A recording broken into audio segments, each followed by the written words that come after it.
तरल कई भगवान हो, तरल कई भगवान हो। DJ अभिजीत से आशिक चीता तरल कई भगवान हो, तरल कई भगवान भगवान हो।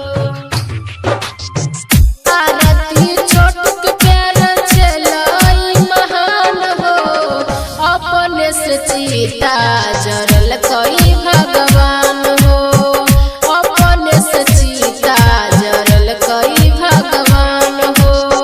घर परिवार सब भेलई बिरान हो, अपने से आशिक चीता जरल कई भगवान हो, अपने से आशिक चीता जरल कई भगवान हो, अपने से आशिक चीता जरल कई भगवान हो,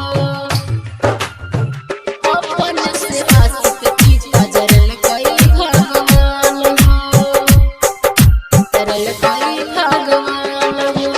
केना ढोवल देतै जिंदगी भर गम के बोझा, करंट लगा के मार देलकै आशिक आँखि के सोझा, आशिक आँखि के सोझा। केना ढोवल देतै जिंदगी भर गम के बोझा, करंट लगा के मार देलकै आशिक आँखि के सोझा।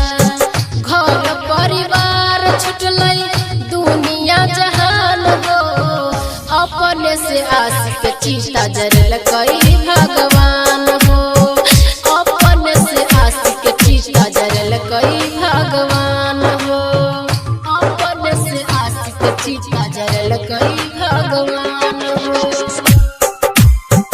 अपने से आशिक चीता जरल कई भगवान, जरल कई भगवान।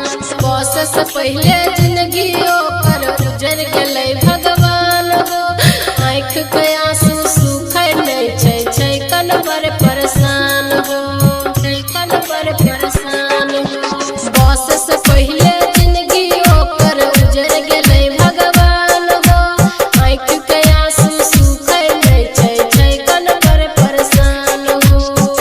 सीता कहै छै ओकर प्यार छै महान हो, अपने से आशिक चीता जरल कई भगवान